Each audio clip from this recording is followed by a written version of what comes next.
tonight, the U.S. military shooting down another high-altitude unidentified object, this time over Lake Huron. The Pentagon saying in a statement the object flew in proximity to sensitive DoD sites and assessed it was a safety flight hazard and a threat due to its potential surveillance capabilities. The FAA issuing a temporary flight restriction over nearby Lake Michigan earlier Sunday afternoon, citing Department of Defense activities, coming just hours after airspace was restricted over Montana Saturday night for the same reason, initially assessed as a radar anomaly. I think it got dark last night, so they couldn't fully check it out. As new details emerge about the flying object shot down by the U.S. over northern Canada Saturday, an F-22 taking out a small cylindrical object, first spotted in American airspace Friday, a carefully coordinated mission between the two countries.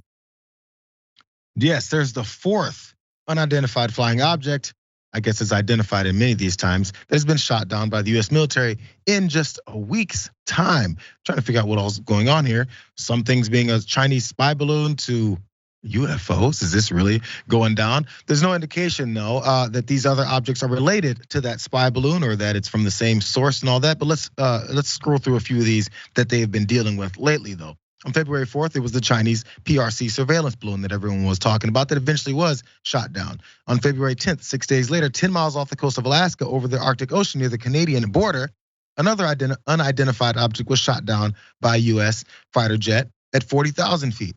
The next day, another one in northern Canada. And then a day after that, over Michigan's Upper Peninsula near Lake Huron, another unidentified object flying at 20,000 feet was shot down as well. I guess it's happening so rapidly because we had a few days to talk about and discuss whether or not the balloon that was floating around, the Canadian border around Montana, I believe, whether or not that was the right move to do or when they're gonna do it and how so. It's just kind of popping up everywhere now. So have we been visited by other creatures from somewhere else? I think you guys remember this whole thing. Some of these pilots who shot down the object over Alaska, though, have given conflicting accounts about exactly what they saw.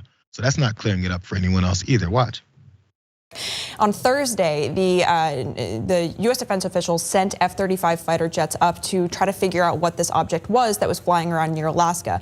Those pilots, we have learned, have given very conflicting accounts of what they actually experienced, with some pilots saying that the object interfered with the plane's sensors, other pilots saying that they didn't really experience that, other pilots saying that when they looked at the object, they could identify no identifiable propulsion system, and they did not know how it was actually staying in the air, cruising at that altitude of about 40,000 feet. So this has all added to the Pentagon's wariness of describing in more detail what this object actually is until they can get more information through the debris that they are recovering right now. Bob, I mean, this is starting to sound like something out of the X-Files. Well, Jim, the speed of those airplanes, F-35s, it's no wonder they all saw different things. Obviously, there was some sort of propulsion system that was driving that vehicle. And don't forget, NORAD with Doppler radar is probably going back and looking at where it came from and see if they can track it back to, I don't know, China, Russia, wherever. But it's a great mystery. I'm absolutely fascinated by this. Robert Baer was fascinated by it, but he also seemed to be trying to lower the curiosity of people wondering, these folks didn't know where the propulsion system was coming from, didn't notice any surveillance equipment on these aircraft either. Kind of sounds like these guys from a few years ago. Remember hearing this? Dude, this is drone, bro. There's a whole fleet of them. Look on the ASA. My gosh. They're all going against the wind. The wind's 120 knots from the west. Look at that thing, dude.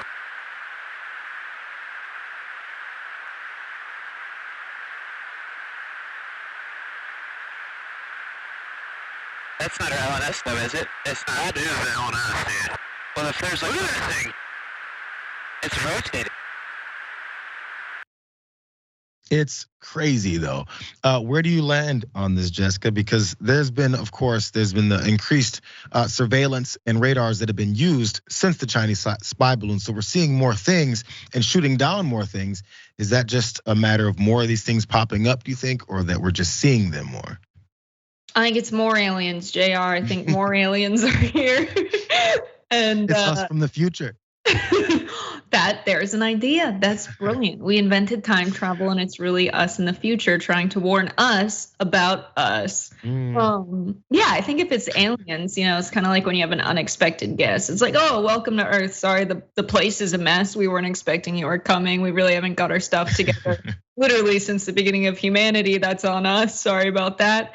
But if any of the aliens are listening and you need a liaison between the humans and the aliens, like I'm down. Like just contact me however you see fit. That sounds like a fun job. There's also this, prospect that it could be Russia or China using technology that we can't sense. That's far beyond what we could imagine. That's also possible. But I don't think it's a coincidence that Congress gave a ton of funding to alien hearings, right? They devoted a bunch of time to UFO hearings last May. Well, what does that mean though? Connect those dots, because I feel like I'm almost there with you. Like they okay. So some folks are frustrated by the lack of transparency, and they'll say things like the Biden administration is the least transparent administration. We know that, yeah, that's political speak. So what is it that the reasons behind that, do you think? And do you want that kind of information? I was just talking about this earlier to my wife about it. She goes, I would actually not like to know some of these things. And I said, you know what? I kind of would, depending on what it is and what it is I can do with that information. Just as this random guy sitting in the middle of Los Angeles, what is I can do with knowledge of what it is it could potentially be. And even if it's not necessarily directly harmful, I just like knowing stuff, bro. Yeah, I'd want to know. They give us more. You do? Absolutely. Yeah, I would want to know. I would want to meet the aliens. I would want to hang out with them. You just might see yourself behind one of those, whatever they're wearing. What if the alien suit is actually like a spacesuit and it's not actually what they look like? I'm just saying, I'm ready for it. I never watched the X-Files. I just imagine these things on my own.